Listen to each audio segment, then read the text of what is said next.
Hello, everyone, and welcome back to another one of our Sunday reading reflections. This is different than the daily gospel reflections I am doing. That's in a different playlist on YouTube if you're interested in following those. My name is Brendan, and I'm the youth minister at St. John the Evangelist Catholic Church. So, this upcoming Sunday is the second Sunday of Ordinary Time. So, we're in the first week of Ordinary Time now. Christmas is now over.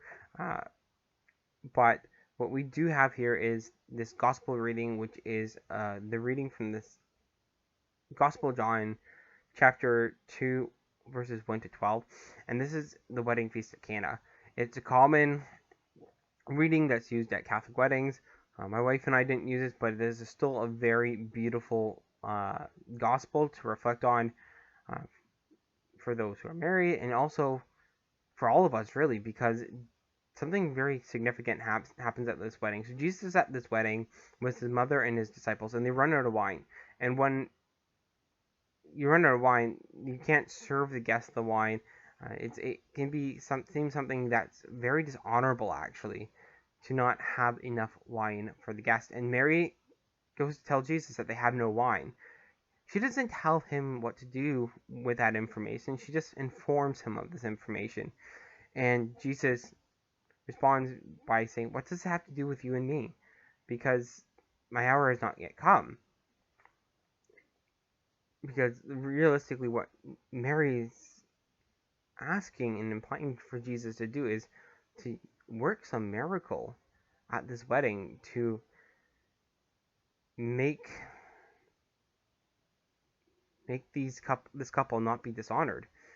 And Jesus is referring to his time, and it's not his time for his mission to start. So really what Mary's asking Jesus here is like, yes, I know your time has not yet come, but please manifest your glory through a miracle. So Mary's well aware of what she's asking her son. She's well aware of the path that her son's going to be being led down once he does this miracle. And she's willing to take that because she knows that her son will one day die. But then she again isn't specifically telling him to do it. She just turns to the servants and say, "Do whatever he tells you." So she trusts Jesus to do the right thing, to do the miracle. And what follows is important because Mary is saying, "Do whatever he tells you." And this is what Mary is telling us today. Mary is telling us to do whatever Jesus tells us to do. And what Jesus tells the servants to do is to take, it says here, there is 6 stone jars for the Jewish rite of purification, each holding about 100 liters. And Jesus tells the servants to fill each of these to the brim. And he turns that water into wine. That's like 600 liters of wine. And when the steward drinks this wine, it's like the best wine ever. So not only did Jesus make wine, he made wine in overabundance. Because when we trust God to do stuff in our life, he always responds with overabundance. It's not like Jesus just made just enough wine. This is 600 liters of wine. That is a lot of wine. A bottle of wine that you see in the store is normally less than a liter. It's 750 milliliters. So like think of over 600 bottles of these wine. And this is how much he makes for the wedding.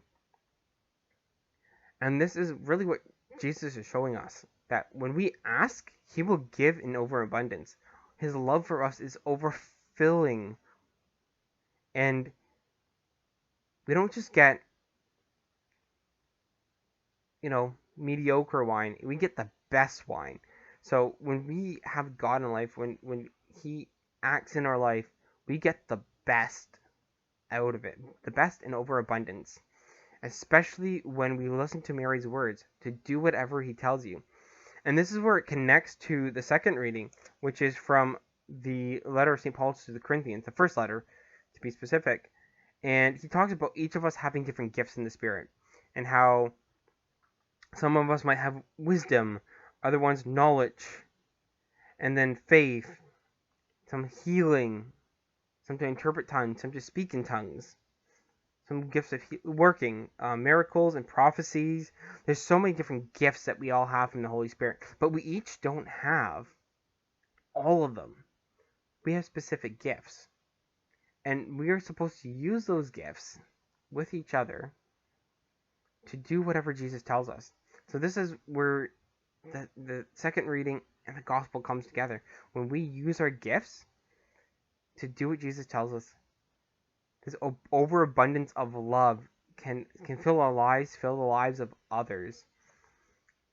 And this is just this beauty of the Christian life, where when we turn to God, when we work with God and just do what He tells us, that we have this overabundance of love in our lives so that we can share with others.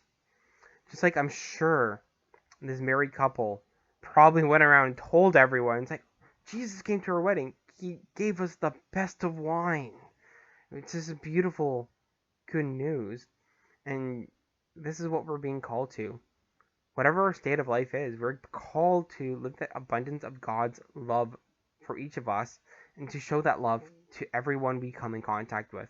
So I'm going to leave it there for today for our Sunday reading reflection, that we figure out what our talents are, because each of us have different talents in the Holy Spirit, and then to use those gifts of the Holy Spirit so that we may better serve God and others by doing what He tells us to do, and follow the advice of Mary and listen to her Son. And then we'll have an overabundance of the best love in our lives, just like that wine represents that love of God, where it's overfilling, so abundant, and the best.